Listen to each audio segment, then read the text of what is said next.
Alright, hi guys, and welcome back to the vlog. Today we're going to have a little look at husbandry and cleaning. I'm not actually going to do any of my cleaning today because it's Sunday today, which means my snakes do get fed so they don't get messed with. But I am going to talk through husbandry and cleaning for spiders. I'm going to do them as one instead of doing each of them individually. We're then going to have a look at the same for the mantis, the fish, the snails, and then I'm going to talk through what I do with the snakes.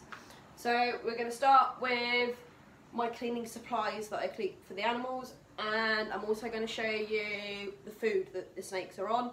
I can't show you any footage of them feeding today because they don't get fed till later on. So what I'm going to try and do for you guys is get a good couple of footage of them feeding tonight, depending on who eats, and then I'll put it in the vlog for next week for you guys. I am going to be changing up the scheduling on when the vlog comes out due to work. I just need to work it out a little bit more, but I will let you guys know obviously as and when it changes. So let's start off with my cleaning supplies, and then we'll go and have a look at the food, and then we'll start on husbandry and cleaning for the animals. So let's have a look at what cleaning stuff. So this is my cleaning reptile caddy thing I keep. I've also got here a big bag of cuttlefish for the snails. Fish food. Surprisingly though, these flakes aren't for my fish. These are for my snails. So they get this about once a week. They like it with a bit of water, which they had last night, which I won't show you. We then also have the mealworms for Casper. They've got their food and some water. It is important to make sure if you're keeping like mealworms and stuff for a long period of time, you do keep them fed and watered. Otherwise, you're just going to waste them. So that's those. Right, my cleaning caddy. So, paintbrushes are for the snails. That's to clean my adults' 2 shells. They do need some new ones though because they're a bit dirty. They're toothbrushes. We also have dustpan and brushes. We've got my reptile cleaner, which I get from the reptile shop by mine. It does change, it's not always this brand, but it depends what I can get hold of, but that's not too bad. Other stuff I have in here, I have mite spray. I am running low on this. I use this for preventative reasons. I have not had mites in years. It's been about 3 years since I've had mites. But I use this when I get new animals in, and when I do like bid cleaning, I just spray my tanks just to be on the safe side. And we have the Plex food. He has pellets, so that stays in there as well. What else have we got in here? This was the, I don't use this very often anymore. This is a sort of substitute stuff you put on food for sort of tortoises, lizards and snakes. I used this when Monty wasn't very well and wasn't eating, and I used this when sort of snakes go off their food for a long period of time, just to get their sort of nutrients back up again. I haven't had to use it in a very long time though, so I might actually need to bin this because I think it's out of date. But that's that. I have trusty poo bags. Always have poo bags. I also have in here, this is olive oil. It's actually for like human ears. So I keep this in here. So when I had mites quite badly 3 years ago, it was on Maddie while I was on holiday, and hers got really bad. So the vet suggested keeping some olive oil just in case, because if she gets like one, or you get like, you see one on your snake, if you put a little bit of this on your snake, it stops the mites being able to grab on. It worked quite well actually. Probably do with a new bottle. What else have I got in my cleaning caddy? That's to do my glass when I do my glass cleaning. Sponges, I make sure I keep my animal sponges separate from my household sponges, obviously. I've got my scrubbers for the fish tank. I don't leave them in my fish tank, so obviously my fish is a Plex, so he will eat the algae off his tank, but that's just if it gets too bad. And then I've got another one in here that I use for the seal tank when it gets bad. My trusty dustpan and brush, and my spare thermometer that's in there. So that is my cleaning supplies that I keep for these lot. I did all the snakes cleaning yesterday. They've all had fresh water, so they're all ready for their dinner today. So let's have a look at what I feed these rat bags. So if you keep snakes, you probably will have a bottom drawer of your freezer that looks a lot like this one. So I did my rodent shop yesterday, so I'm just going to put it out so I can show you guys. So these are my small rats. These are what the pythons eat. These are 2 medium mice because Milky went off his food for a little while, so he will only start on smaller sizes, so those are just to get him back onto food again. I've got the jumbo mice for the corns. Yeah, that will only do them a month. Surprisingly, that's the rest of the python's food. What else have we got in here? I've got fuzzies for Kush and Ditch. So the house snake and the hobnails. More jumbos. Right, so these ones I think I'm going to throw away. So this is another issue you can have with certain frozen mice supplies. These ones have been a bit brained by the looks of it. So I will probably throw those out because I don't trust them. But the other two in the back are fine. What else have we got? And then in here as well we have wrapped up somewhere there, which is what Kush sometimes goes on, but they have got freezer burn on them, so I'm going to probably throw them away. They've been sitting there a while, unfortunately, because Kush has a tendency to go on and off of food, so he would, at the moment is taking these, but sometimes he'll then take wrap ups. So that is my beautiful drawer of frozen rodents for snakes. But that is a month's supply of food for just the snakes. So that's the next 4 Sundays for them. Except for those, I buy those in bulk. So that's probably about 2 months worth there for those ones. So yeah, that's my rodent supply. Right, so I'm going to have a look at Minnie's tank to sort of talk about tarantula maintenance. I thought I'd put the flash on so you can actually see her. She is looking gorgeous after her molt. Look at them knees. So she's a charcoal golden knee, we believe. She's stunning. So, tarantula maintenance is very easy. They don't make a lot of mess. They don't like their tanks destroyed because obviously they like to make their webs and their burrows. So, the way I do my guys is their water bowls get done every couple of days. So she's got lovely fresh water from yesterday. She has got fresh plants in hers, so they need watering. And her moss stays nice and humid. I don't ever really change the substrate. As I said last week, I did change the substrate on a couple of my girls the other day because they were getting low on substrate and where they'd had this substrate in for a long time, and I had humidity issues at my last place. I was starting to get, like, what was it, mushrooms growing in some of my tanks, so I thought if I just clear it out now, get it under control, and then they can be left. So all I ever do to clean these guys is I take any remnants of food out they don't eat. So if they have locusts, they don't tend to eat the wings. So I take the wings out. And then they also can leave like a little ball of leftovers that they wrap up in a bit of web. There's usually bits of leg, stuff that they don't want to eat. And I just pick that out. And then they get their humidity and everything done every couple of days as and when it needs doing. Obviously, a couple of my girls have higher humidities than the others. So the salmon pink birdie and the Colombian giant needs spraying more often than she does and my Chileans do. But that's just knowing the species and the right care for them. So that is some simple husbandry for spiders. Also, as I've said before, I don't handle my spiders at all. So when I do have to change their enclosures, it is a bit of an interesting one because they're not used to being handled. So I use catch cups and tubs to do my guys. I'm not going to toot my own horn and say I'm very, very good at it, but I have been catching tarantulas for a long time, so it comes into sort of second nature.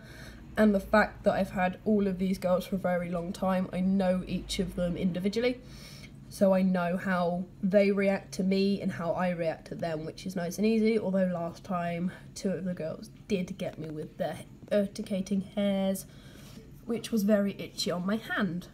But yes, she is looking gorgeous. She'll probably take a meal in a couple of weeks, which I will try and film for you guys. So, let's move on to Casper. Alright, so you guys have probably seen a lot of Casper's enclosure recently. So this is Casper's tank. It's very simple. I was going to actually make it smaller, but since he's molted last, he's got quite big, and he does actually really enjoy this enclosure. So I've just sprayed him down, so he doesn't have a water dish because he doesn't drink from it. He drinks water off the leaves and off of himself. He does not have a live plant in here. That's more to weight the bottom of his enclosure and to help with oxygenating. I am going to see if he's going to eat for you guys. He's back on food heavily as he molted a couple of weeks ago. Oh, this is going to be difficult to do with one hand, bear with. Should have opened that before I started filming. Alright, let me get that to focus.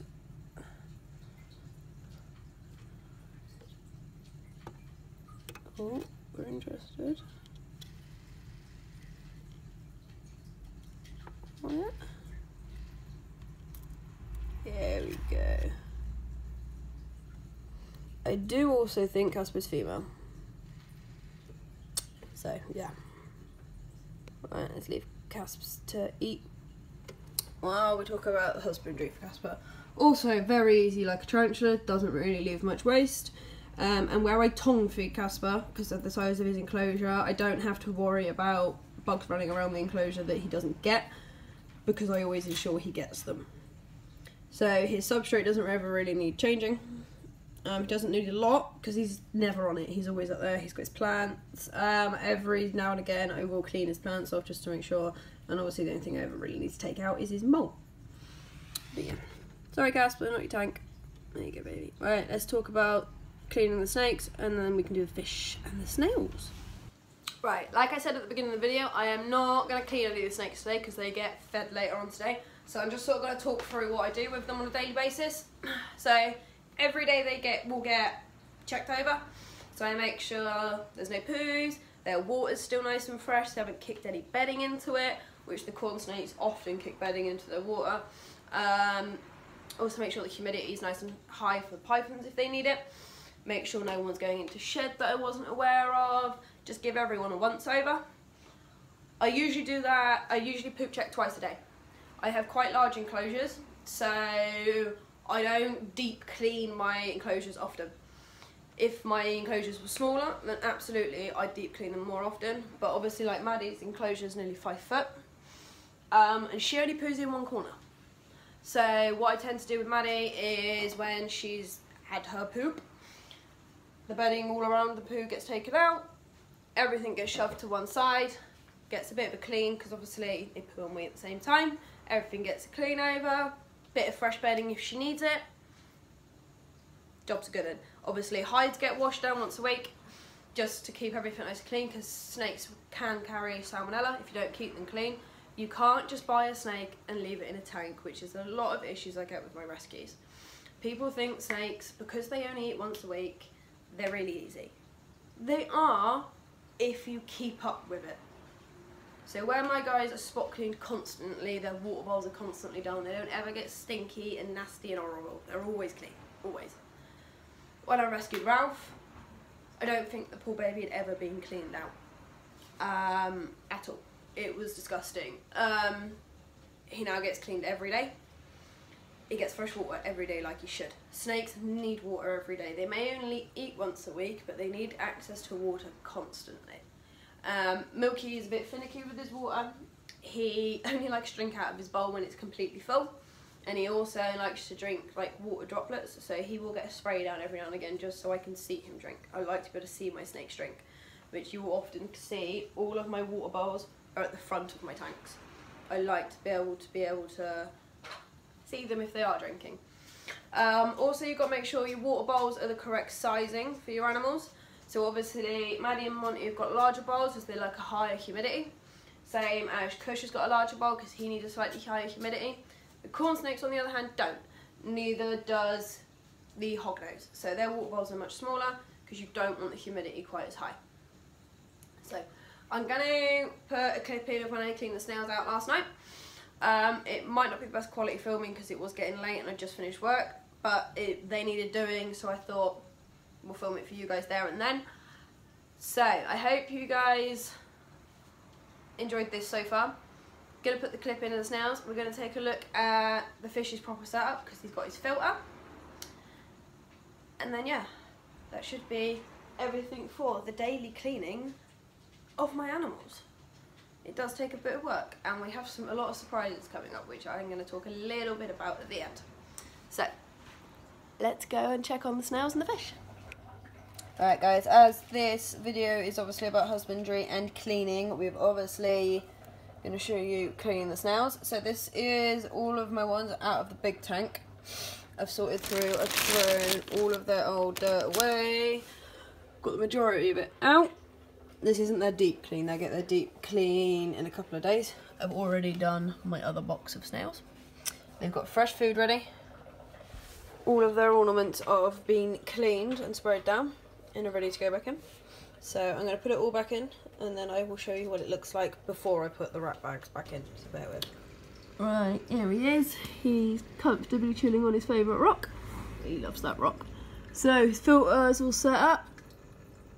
I've done it so he's got a bit of a waterfall at the top. That's more because I like the noise. His heat is over that side. He doesn't need a bubble filter anymore because now there is surface movement. It's oxygenating the tank, so he's lovely and happy, and the water's cleaning it beautifully. That filter there will run an up to 50 litre tank, but I am getting a bigger tank which it won't run shortly. But yeah, I'll keep you guys updated. So there is Bolt. He's doing great. He's eating like a champion and being a nightmare. He is a naughty fish.